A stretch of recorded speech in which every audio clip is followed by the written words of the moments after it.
and welcome to the fifth and final video for the Crossroads Cardigan Crochet Along. In this video, we will add the sleeves and pockets to your cardigan. Before beginning this video, you should have finished the upper back and front, the lower body, the lace rows, and all of the edging. A couple of notes before we get started on the sleeves. I highly recommend using a row counter of some kind. I have this super cheap one that I bought at Michael's about a million years ago. If you don't own a row counter, all you need is a piece of scrap paper and a pen. You just write out each row number and then you check them off as you finish each row. These are just great tools to help you keep track of what row you're on. I also want to note that these sleeves are written to be about 19 inches long.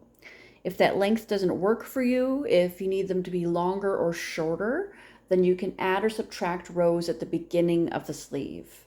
You will need to add or subtract a multiple of 2 rows, so 2, 4, 6, and so on. And each 2 rows will change your sleeve length by about an inch. You'll also want to remember that you're following the instructions according to your chosen arm size, not your body size. The arm sizes are written here in the pattern for easy reference. If you have a printed off version of the pattern, I just find it easier to go through and highlight the arm size I'm working with so I don't get it mixed up with the others. So let's say I'm working with a size 14 sleeve, 14-inch sleeve. So then I'll go through and just highlight the stitch count that I'm working with. Like that. The sleeves are worked in the round, but will still turn at the end of each round. Begin by joining your yarn at the bottom of the arm opening, and then we'll work round 1. So you'll chain 1 and you're going to single crochet around the entire arm opening. You're going to place 2 single crochets in each double crochet row and 1 single crochet in each single crochet row. So this first row here is a double crochet row, so I'm going to place 2 single crochets in this row.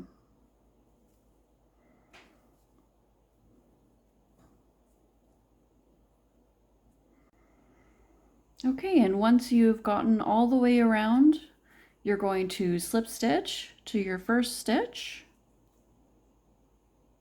just to join it, and then you'll turn.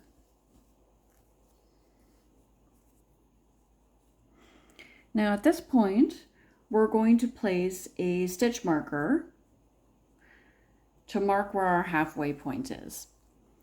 So if you take a look at the pattern, you're going to count a certain number of stitches and then place your stitch marker in the last stitch.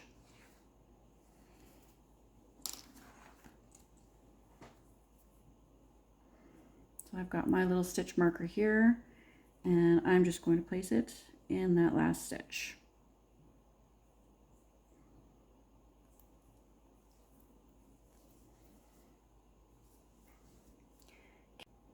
Now, if you take a look at the pattern, you'll see there are instructions for decrease rounds and even rounds. So for your decrease rounds, you're going to chain 3, and then you're going to double crochet in the next stitch and each stitch across until you get to your stitch marker. Then you're going to work a double crochet 2 together.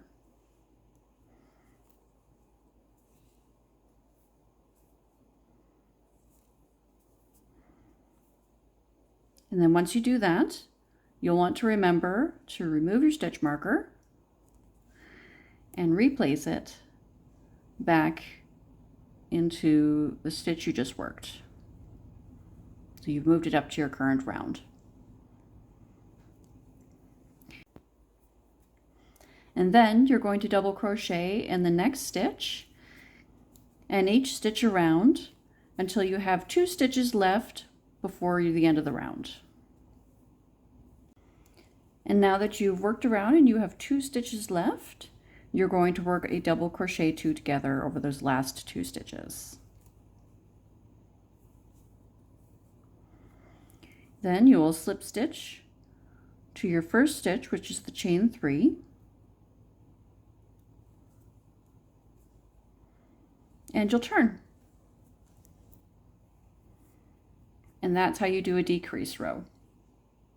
Now for the even rounds, you're simply going to chain 3, double crochet in the next stitch, and each stitch around. But remember, when you get to the stitch marker, you're going to remove it and move it up to the current round.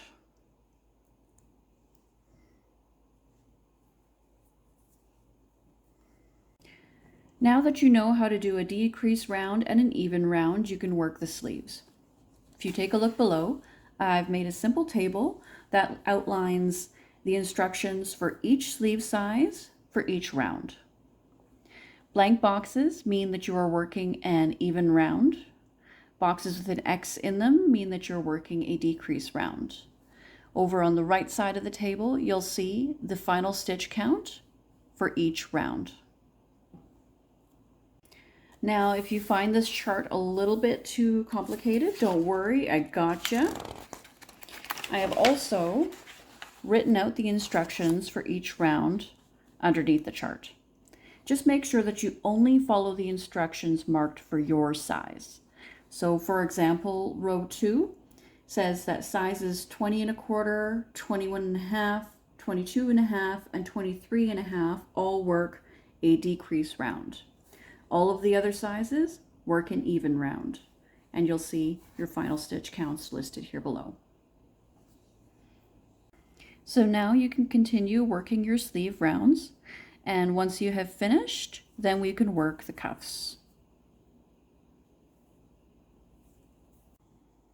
Okay, so now you've worked all of your sleeve rounds and you're ready to start the cuffs. To begin the cuffs, first you'll work round 39, which is just a chain 1 and single crochet in each stitch around and slip stitch to join. And then you're going to not turn, so you want to stay with the right side facing you. And then we're going to work the ribbing of the cuffs. Now the cuffs have a similar type ribbing as what you had along the front trim, just with a couple of slight differences. We're going to start off by chaining 6. And then you're going to single crochet in the second chain and each chain across.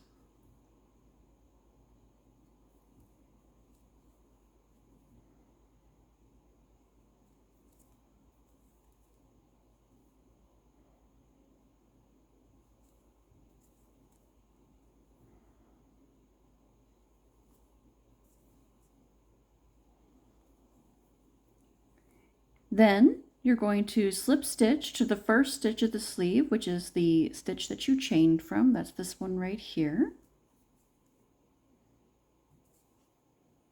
And then you're going to slip stitch to the next stitch.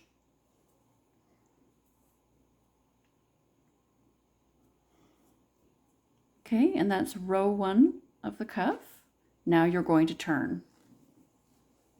Now for row 2, you're going to skip those first 2 slip stitches and single crochet in the back loop only of the next stitch and each stitch across until you have only 1 stitch left.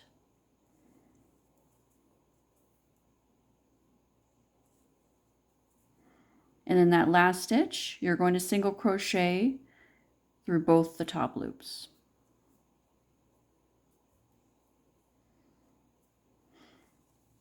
Okay, that's row 2 finished, and you're going to turn. Now for row 3, you're going to chain 1 and single crochet through both loops of the first stitch. Then you're going to single crochet in the back loop only of the next stitch and each stitch across. So that's 4 stitches.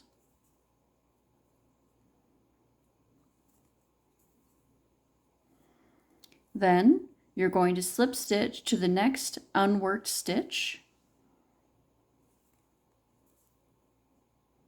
And again, slip stitch to the next unworked stitch.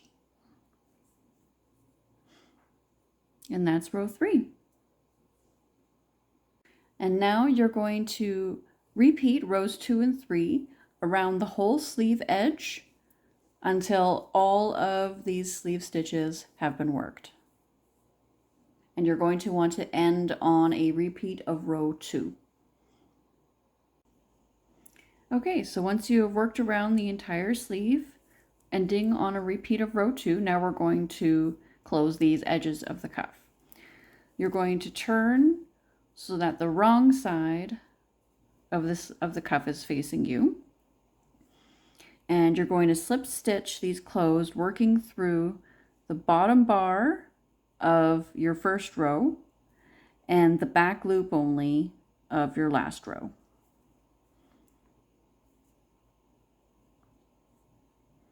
Just close it with slip stitches.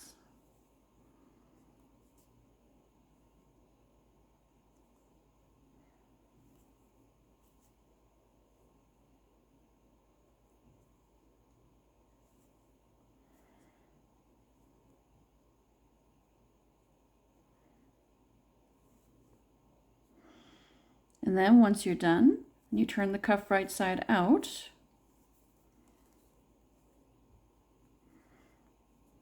It should appear almost seamless. Just like that. And then you can snip your yarn and bind off.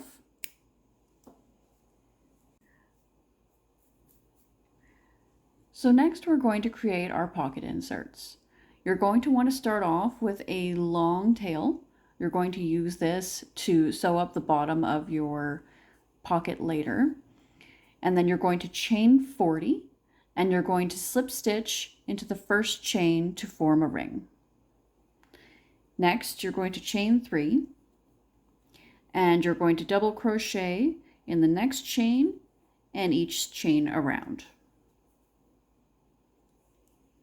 Now once you've double crocheted in each chain around, you're going to slip stitch to your first stitch to close it and turn. Now next, you're going to chain 3 and you're going to double crochet in the next stitch and each stitch around and then slip stitch to join to the first stitch.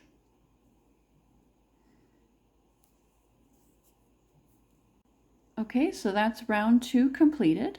Now you're going to want to repeat round 2 until you have a total of 12 rounds. So I only worked 6 rows since I'm making mini pockets, but once you've worked your 12 rows, you can remove your hook, but don't bind off. And now we're going to sew the bottom of this pocket shut. So you're going to use a yarn needle and just your yarn end here and just whip stitch the bottom of this pocket shut.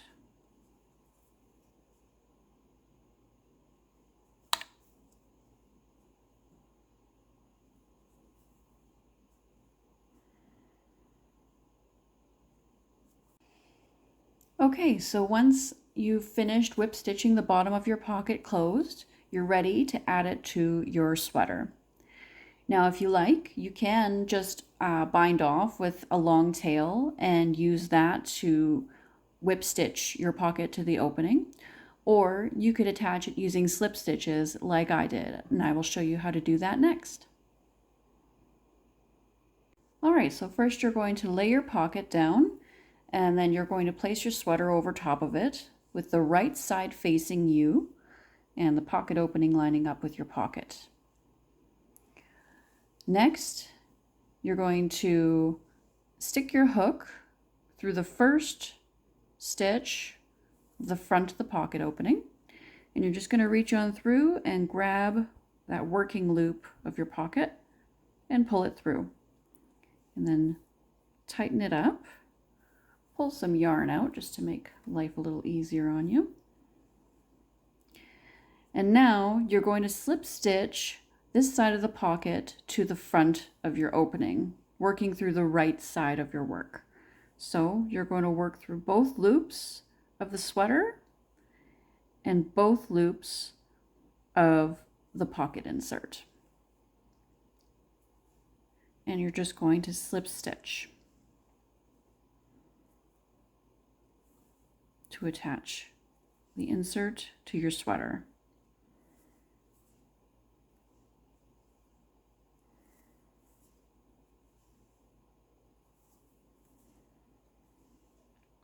And you're going to continue like this until you get all the way across the front of your pocket opening. Okay, so you can see now that I've slip stitched all the way across the front of my pocket opening. Now we're going to work the back of the pocket opening. You're going to pull your hook out of your loop, but don't bind off. Then you're going to turn so that the inside of your work is facing you.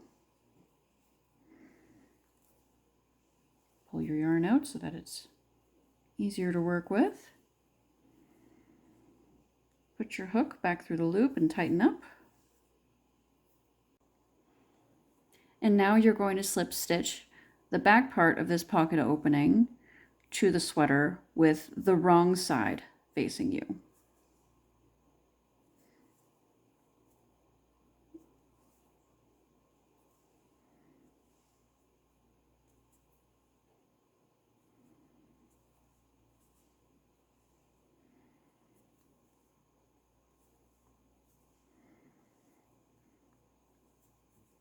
Just like that.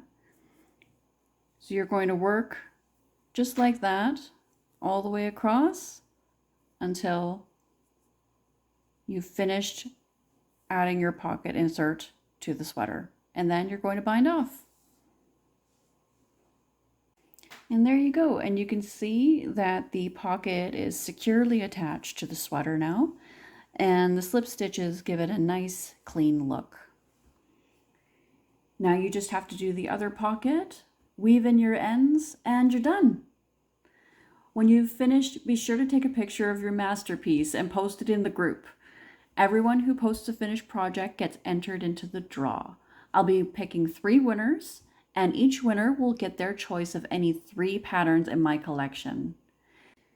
Be sure to keep an eye on the group, as that is where I will post the draw day and the winners. I hope you absolutely love your new cardigan. I know my daughter and I have been wearing the heck out of ours.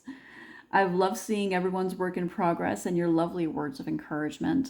I'm really touched to see so many kind souls in this little group of mine. You guys keep being awesome. And until next time, happy hooking.